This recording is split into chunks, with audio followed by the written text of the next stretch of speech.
Good morning, children. Today is class 5, subject SST, chapter 18, page 127 to 28 is a structure of Government of India. Let us learn about the Government of India, branch of Government of India, the Union Executive, the Union Legislative and the Judiciary Organization. हम लोग इन तमाम चीज़ों को जानें इससे पहले हम लोग ये जान लें The Constitution of India was drafted by the Constituent Assembly. It was adopted on 26 November 1949 and came into force on 26 January 1950. We celebrate this day as our Republic Day. It means Bharat का संविधान constituent assembly के द्वारा संविधान सभा के द्वारा तैयार किया गया. इसे 26 नवंबर 1949 को अडॉप्ट किया गया, लेकिन ये फोर्स में अस्तित्व में ऑन 26 जनवरी 1950 को आया. यानी 26 जनवरी 1950 को ये अस्तित्व में आया और तब से we celebrate this day as our republic day. आपको पता होना चाहिए कि भारत के संविधान के बनने में 2 वर्ष 11 महीना 18 दिन का समय लगा और तब जाकर हमारा संविधान तैयार हुआ. 26 जनवरी 1950 से हम लोग भारत को गणतंत्र राज्य का दर्जा दिया और तब से हम लोग रिपब्लिक डे 26 जनवरी के दिन मनाते हैं. Now we go to Government of India. Government of India यानी भारत की सरकार. हमारे भारत में कुल 29 स्टेट्स एंड 7 यूनियन टेरिटोरीज हैं और इन सबको मिलाकर के द रिपब्लिक ऑफ इंडिया कहा जाता है. भारत की राजधानी न्यू दिल्ली है. तो अब हम लोग जाने the constitution of India has established the government of India which is officially known as the Union Government and also called the Central Government. It is the governing authority of the Union of 29 states and 7 union territories, collectively called the Republic of India. It is also located in New Delhi, and New Delhi as the capital of India. It means Bharat के संविधान ने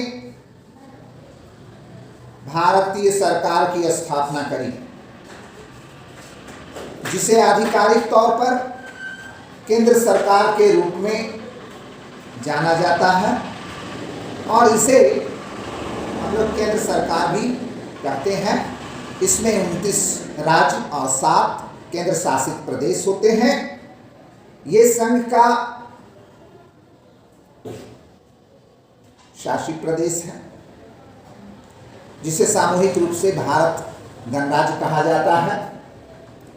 यह भारत की राजधानी नई दिल्ली में स्थित है. अब हम लोग branch of government of India के बारे में जानकारी लेंगे. तो the union government consist of 3 branches: executive, legislative and judiciary. केंद्रीय सरकार के 3 ब्रांच हैं, ये 3 शाखाओं पे काम करती है। पहला है एग्जीक्यूटिव, जिसे आप कार्यपालिका कहते हैं। द यूनियन एग्जीक्यूटिव, संघीय कार्यपालिका।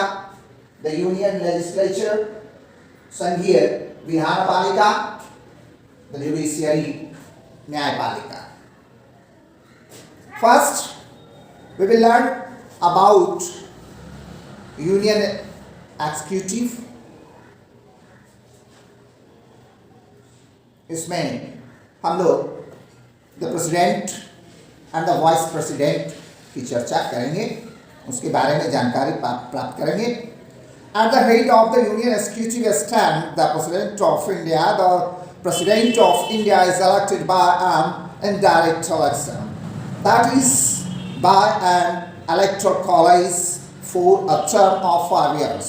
A vice president is also elected in the same manner, whose normal function is to act as the ex officio chairman of the Council of State.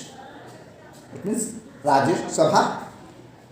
But if there occurs any vacancy in the office of the president by a reason of his death, resignation, removal, or otherwise, the vice president acts as president until a new president is elected and resume the office. संघीय कार्यपालिका का प्रधान भारत का राष्ट्रपति होता है और भारत का राष्ट्रपति एक इलेक्टोरल कॉलेज यानी निर्वाचक मंडल के द्वारा अप्रत्यक्ष रूप से निर्वाचित किए जाते हैं। इनका कार्यकाल 5 वर्षों का होता है। उपराष्ट्रपति भी इसी तरह से चुने जाते हैं, जिसका सामान्य कार्य राज्यसभा के पदेन अध्यक्ष के रूप में कार्य करना होता है। लेकिन अगर राष्ट्रपति अपने कार्यकाल में कार्यावधि में मर जाता है या इस्तीफा दे देता है या किसी कारण से उसका पद खाली हो जाता है, तो उनकी गैर हाजिरी में, अनुपस्थिति में वाइस प्रेसिडेंट यानी उपराष्ट्रपति कार्य करता है। The president has wide powers including paradigm powers, ordinance making powers and restricted veto power over the union legislation. तो राष्ट्रपति को बहुत सारे अधिकार हैं, व्यापक शक्तियां हैं, जिसके अंतर्गत क्षमादान, अध्यादेश जारी करने का अधिकार वगैरह वगैरह होता है। संघीय कानून पर प्रतिबंधित वीटो पावर भी शामिल है। ये राष्ट्रपति के अधिकार होते हैं। Now council of ministers, the formally all executive powers are vested in the president, but he acts on the advice of the council of ministers who are responsible to Lok Sabha. The council of ministers is headed by the prime minister, who is the functional head of the union executive. यद्यपि औपचारिक रूप से सभी कार्यकारी शक्तियां जितनी भी हैं वो राष्ट्रपति में निहित होती है, लेकिन वह मंत्रिपरिषद की सलाह पर काम करता है, जो लोकसभा के लिए जिम्मेदार होती है। मंत्रिपरिषद का नेतृत्व प्रधानमंत्री करता है, जो केंद्रीय कार्यकारिणी का प्रधान माना जाता है, प्रमुख माना जाता है। The Attorney General of India is appointed by the President of India. He gives advice to President in legal matters which are referred to him. Bharat के प्रधानमंत्री द्वारा भारत का अटॉर्नी जनरल चुना जाता है और वो वैधानिक मामले में राष्ट्रपति को सलाह देता है। ओके, तो आज हम लोग एग्जीक्यूटिव के बारे में जान गए और अगले क्लास में हम लोग यूनियन लेजिस्लेचर की बात करेंगे। Thank you. Homework, your homework is SST Standard 4 Chapter D, page number 130, 131, A and B. Do in your copy. Okay? Thank you very much.